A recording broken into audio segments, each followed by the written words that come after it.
Phase 4. Moving in for the kill. First, you worked on their mind, the mental seduction. Then you confused and stirred them up, the emotional seduction.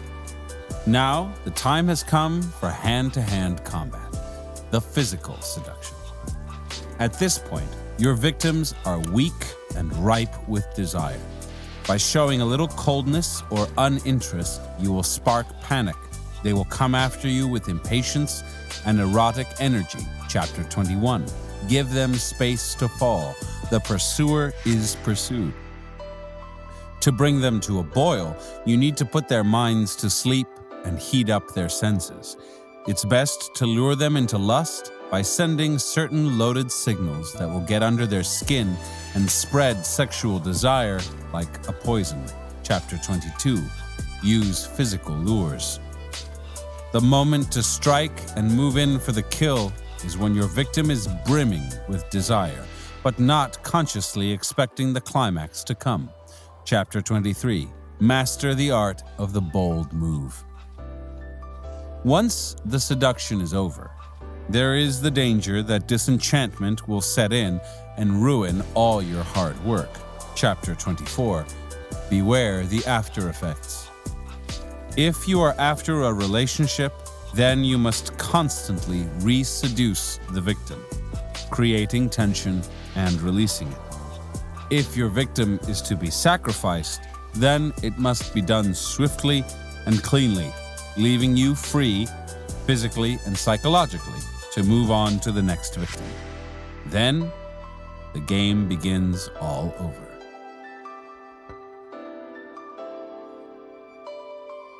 Chapter 21. Give them space to fall.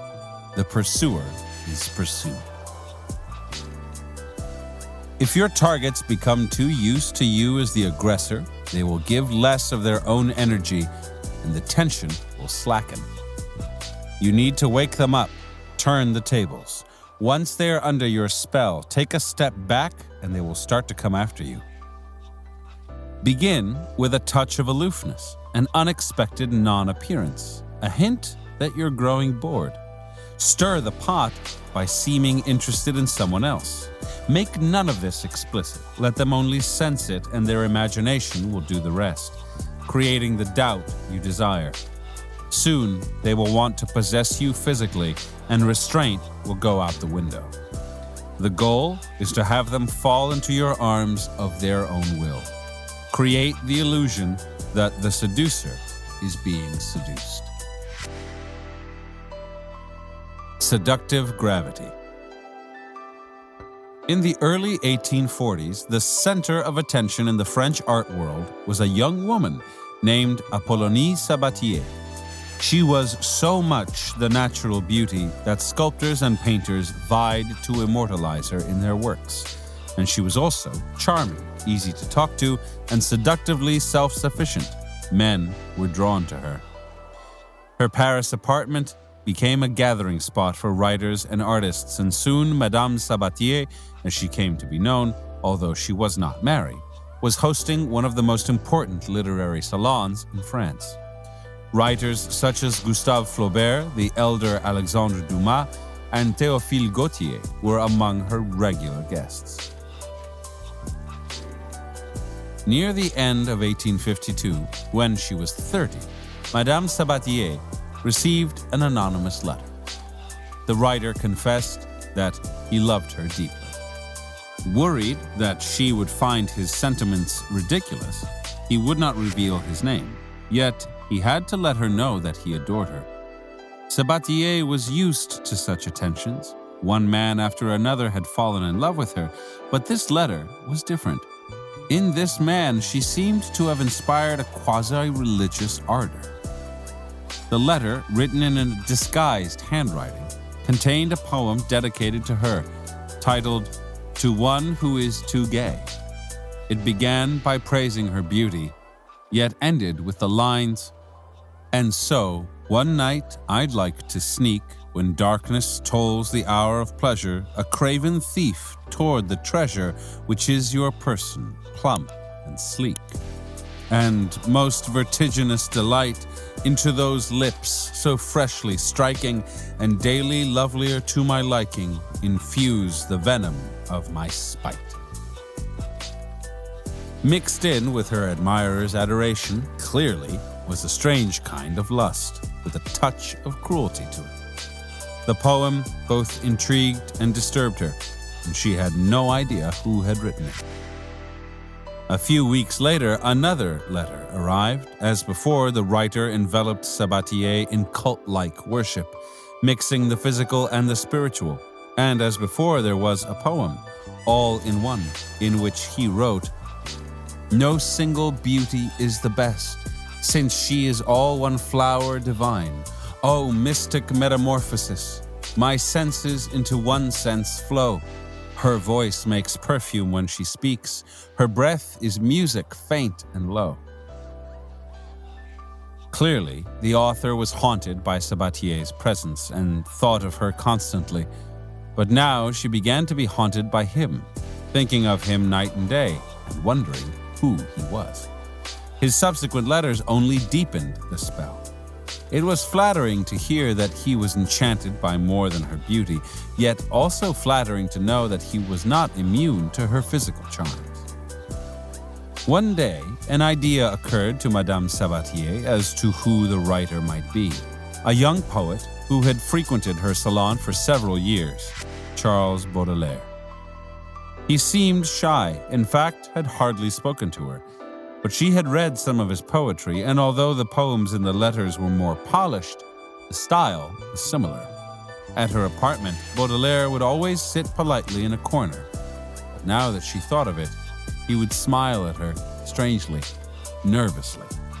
It was the look of a young man in love.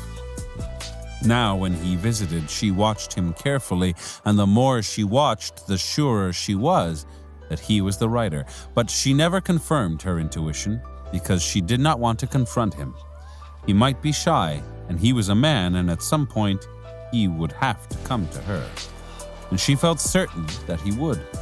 Then, suddenly, the letters stopped coming, and Madame Sabatier could not understand why, since the last one had been even more adoring than all of the others before. Several years went by in which she often thought of her anonymous admirer's letters, but they were never renewed. In 1857, however, Baudelaire published a book of poetry, The Flowers of Evil, and Madame Sabatier recognized several of the verses. They were the ones he had written for her. Now they were out in the open for everyone to see. A little while later, the poet sent her a gift, a specially bound copy of the book and a letter, this time signed with his name. Yes, he wrote, he was the anonymous writer. Would she forgive him for being so mysterious in the past? Furthermore, his feelings for her were as strong as ever. Quote, "You didn't think for a moment that I could have forgotten you. You, to me, are more than a cherished image conjured up in a dream. You're my superstition, my constant companion, my secret. Farewell, dear Madame. I kiss your hands with profound devotion." Unquote. This letter had a stronger effect on Madame Sabatier than the others had. Perhaps it was his childlike sincerity and the fact that he had finally written to her directly. Perhaps it was that he loved her, but asked nothing of her, unlike all the other men she knew, who at some point had always turned out to want something. Whatever it was, she had an uncontrollable desire to see him. The next day, she invited him to her apartment alone. Baudelaire appeared at the appointed hour. He sat nervously in his seat, gazing at her with his large eyes, saying little, and what he did say was formal and polite. He seemed aloof. After he left, a kind of panic seized Madame Sabatier, and the next day she wrote him a first letter of her own. Quote, "Today, I'm more calm, and I can feel more clearly the impression of our Tuesday evening together. I can tell you, without the danger of your thinking I'm exaggerating, that I'm the happiest woman on the face of the earth, that I've never felt more truly that I love you, and that I've never seen you look more beautiful, more adorable, my divine friend." Unquote. Madame Sabatier had never before written such a letter. She had always been the one who was pursued. Now she had lost her usual self-possession, and it only got worse. Baudelaire did not answer right away. When she saw him next, he was colder than before. She had the feeling there was someone else, that his old mistress, Jeanne Duval, had suddenly reappeared in his life and was pulling him away from her. One night, she turned aggressive, embracing him, trying to kiss him, but he did not respond and quickly found an excuse to leave. Why was he suddenly inaccessible? She began to flood him with letters, begging him to come to her. Unable to sleep, she would wait all night for him to show up. She had never experienced such desperation. Somehow, she had to seduce him, possess him, have him all to herself. She tried everything, letters, coquetry, all kinds of promises, until he finally wrote that he was no longer in love with her, and that was that. Interpretation. Baudelaire was an intellectual seducer. He wanted to overwhelm Madame Sabatier with words, dominate her thoughts, make her fall in love with him. Physically, he knew he could not compete with her many other admirers. He was shy, awkward, not particularly handsome. So he resorted to his one strength, poetry. Haunting her with anonymous letters gave him a perverse thrill. He had to know she would realize eventually that he was her correspondent. No one else wrote like him. But he wanted her to figure this out on her own. He stopped writing to her because he had become interested in someone else, but he knew she would be thinking of him, wondering, perhaps waiting for him. And when he published his book, he decided to write to her again, this time directly, stirring up the old venom he had injected in her. When they were alone, he could see she was waiting for him to do something, to take hold of her, but he was not that kind of seducer. Besides, it gave him pleasure to hold himself back, to sense his power over a woman whom so many desired. By the time she turned physical and aggressive, the seduction was over for him. He had made her fall in love. That was enough. The devastating effect of Baudelaire's push and pull on Madame Sabatier teaches us a great lesson in seduction. First, it is always best to keep at some distance from your targets. You do not have to go as far as remaining anonymous, but you don't want to be seen too often or to be seen as intrusive. If you're always in their face, always the aggressor, they will become used to being passive, and the tension in your seduction will flag. Use letters to make them think about you all the time, to feed their imagination. Cultivate mystery. Stop them from figuring you out. Baudelaire's letters were delightfully ambiguous, mixing the physical and the spiritual, teasing Sabatier with their multiplicity of possible interpretations.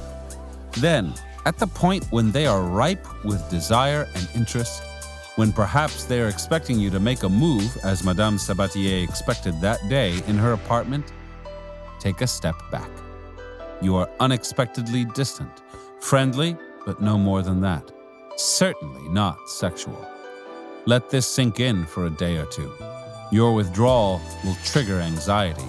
The only way to relieve this anxiety is to pursue and possess you. Step back now, and you make your targets fall into your arms like ripe fruit, blind to the force of gravity that is drawing them to you. The more they participate, the more their willpower is engaged, the deeper the erotic effect.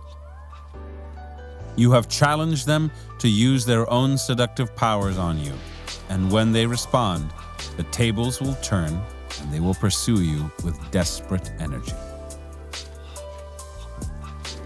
Keys to seduction. Since humans are naturally obstinate and willful creatures and prone to suspicions of people's motives, it is only natural in the course of any seduction that in some ways your target will resist you. Seductions, then, are rarely easy or without setbacks. But once your victims overcome some of their doubts and begin to fall under your spell, they will reach a point where they start to let go. They may sense that you are leading them along, but they are enjoying it. No one likes things to be complicated and difficult, and your target will expect the conclusion to come quickly. That is the point, however, where you must train yourself to hold back. Deliver the pleasurable climax they're so greedily awaiting, succumb to the natural tendency to bring the seduction to a rapid end, and you will have missed an opportunity to ratchet up the tension, to make the affair more heated. After all, you don't want a passive little victim to toy with. You want the seduced to engage their will in all its force, to become active participants in the seduction. You want them to pursue you, hopelessly ensnaring themselves in your web in the process. The only way to accomplish this is to take a step back and make them anxious. You have strategically retreated before, see Chapter 12, but this is different. The target is falling for you now, and your retreat will lead to panicky thoughts. You're losing interest. It's somehow my fault. Perhaps it's something I've done. Rather than think you're rejecting them on your own, your targets will want to make this interpretation, since if the cause of the problem is something they've done, they have the power to win you back by changing their behavior. If you are simply rejecting them, on the other hand, they have no control. People always want to preserve hope. Now they will come to you, turn aggressive, thinking that will do the trick. They will raise the erotic temperature. Understand, a person's willpower is directly linked to their libido, their erotic desire. When your victims are passively waiting for you, their erotic level is low. When they turn pursuer, getting involved in the process, brimming with tension and anxiety, the temperature is raised. So raise it as high as you can. When you withdraw, make it subtle. You are instilling unease. Your coldness or distance should dawn on your targets when they're alone, in the form of a poisonous doubt creeping into their mind. Their paranoia will become self-generating. Your subtle step back will make them want to possess you, so they will willingly advance into your arms without being pushed. This is different from the strategy in Chapter 20, in which you're inflicting deep wounds, creating a pattern of pain and pleasure. There, the goal is to make your victims weak and dependent. Here, it is to make them active and aggressive. Which strategy you prefer to use, the two cannot be combined, depends on what you want and the proclivities of your victim. In Søren Kierkegaard's The Seducer's Diary, Johannes aims to seduce the young and beautiful Cordelia. He begins by being rather intellectual with her and slowly intriguing her. Then he sends her letters that are romantic and seductive. Now her fascination blossoms into love. Although in person he remains a little distant, she senses in him great depths and is certain that he loves her. Then one day while they're talking, Cordelia has a strange sensation. Something about him is different. He seems more interested in ideas than in her. Over the next few days, this doubt gets stronger. The letters are a little less romantic. Something is missing. Feeling anxious, she slowly turns aggressive, becomes the pursuer instead of the pursued. The seduction is now much more exciting, at least for Johannes. Johannes' step back is subtle. He merely gives Cordelia the impression that his interest is a little less romantic than the day before. He returns to being the intellectual. This stirs the worrisome thought that her natural charms and beauty no longer have as much effect on him. She must try harder, provoke him sexually, prove to herself that she has some power over him. She is now brimming with erotic desire, brought to that point by Johannes' subtle withdrawal of affection. Each gender has its own seductive lures, which come naturally to them. When you seem interested in someone but don't respond sexually, it is disturbing and presents a challenge. They will find a way to seduce you. To produce this effect, first reveal an interest in your targets through letters or subtle insinuation. But when you're in their presence, assume a kind of sexless neutrality. Be friendly, even warm, but no more. You are pushing them into arming themselves with the seductive charms that are natural to their sex. Exactly what you want. In the latter stages of the seduction, let your targets feel that you are becoming interested in another person. This is another form of taking a step back.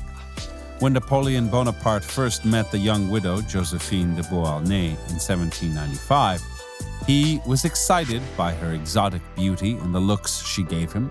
He began to attend her weekly soirees, and to his delight, she would ignore the other men and remain at his side, listening to him so attentively. He found himself falling in love with Josephine and had every reason to believe she felt the same. Then, at one soiree, she was friendly and attentive as usual, except that she was equally friendly to another man there, a former aristocrat. Like Josephine, the kind of man that Napoleon could never compete with when it came to manners and wit. Doubts and jealousies began to stir within. As a military man, he knew the value of going on the offensive, and after a few weeks of a swift and aggressive campaign, he had her all to himself, eventually marrying her. Of course, Josephine, a clever seductress, had set it all up. She didn't say she was interested in another man, but his mere presence at her house, a look here and there, subtle gestures, made it seem that way. There is no more powerful way to hint that you are losing your desire. Make your interest in another too obvious, though, and it could backfire. This is not the situation in which you want to seem cruel. Doubt and anxiety are the effects you're after. Make your possible interest in another barely perceptible to the naked eye. Once someone has fallen for you, any physical absence will create unease. You are literally creating space. The Russian seductress Lou Andrea Salome had an intense presence. When a man was with her, he felt her eyes boring into him and often became entranced with her coquettish ways and spirit. But then, almost invariably, something would come up. She would have to leave town for a while, or would be too busy to see him. It was during her absences that men fell hopelessly in love with her and vowed to be more aggressive next time they were with her. Your absences at this latter point of the seduction should seem at least somewhat justified. You are insinuating not a blatant brush-off, but a slight doubt. Perhaps you could have found some reason to stay. Perhaps you're losing interest. Perhaps there is someone else. In your absence, their appreciation of you will grow. They will forget your faults, forgive your sins. The moment you return, they will chase after you as you desire. It will be as if you had come back from the dead. According to the psychologist Theodor Reich, we learn to love only through rejection. As infants, we are showered with love by our mother. We know nothing else. But when we get a little older, we begin to sense that her love is not unconditional. If we don't behave, if we do not please her, she can withdraw it. The idea that she'll withdraw her affection fills us with anxiety and, at first, with anger. We will show her. We will throw a tantrum. But that never works. And we slowly realize that the only way to keep her from rejecting us again is to imitate her, to be as loving, kind, and affectionate as she is. This will bond her to us in the deepest way. The pattern is ingrained in us for the rest of our lives. By experiencing a rejection or a coldness, we learn to court and pursue, to love. Recreate this primal pattern in your seduction. First, shower your targets with affection. They will not be sure where this is coming from, but it is a delightful feeling and they will never want to lose it. When it does go away, in your strategic step back, They'll have moments of anxiety and anger, perhaps throwing a tantrum, and then the same childlike reaction. The only way to win you back, to have you for sure, will be to reverse the pattern, to imitate you, to be the affectionate giving one. It's the terror of rejection that turns the table. This pattern will often repeat itself naturally in an affair or relationship. One person goes cold, the other pursues, then goes cold in turn, making the first person the pursuer, and on and on. As a seducer, don't leave this to chance. Make it happen. You are teaching the other person to become a seducer, just as the mother in her own way taught the child to return her love by turning her back. For your own sake, learn to relish this reversal of roles. Don't merely play at being the pursued, but enjoy it. Give in to it. The pleasure of being pursued by your victim can often surpass the thrill of the hunt. Reversal. There are moments when creating space and absence will blow up in your face. An absence at a critical moment in the seduction can make the target lose interest in you. It also leaves too much to chance. While you're away, they could find another person who will distract their thoughts from you. Cleopatra easily seduced Mark Antony, but after their first encounters, he returned to Rome. Cleopatra was mysterious and alluring, but if she let too much time pass, he would forget her charms. So she let go of her usual coquetry and came after him when he was on one of his military campaigns. She knew that once he saw her, he would fall under her spell again and pursue her. Use absence only when you're sure of the target's affection, and never let it go on too long. It's most effective later in the seduction. Also, never create too much space. Don't write too rarely. Don't act too cold. Don't show too much interest in someone else. That is the strategy of mixing pleasure with pain, detailed in Chapter 20, and will create a dependent victim, or will even make him or her give up completely. Some people, too, are inveterately passive. They're waiting for you to make the bold move, and if you don't, they'll think you're weak. The pleasure to be had from such a victim is less than the pleasure you'll get from someone more active. But if you're involved with such a type, do what you need to if you are to have your way. Then end the affair and move on.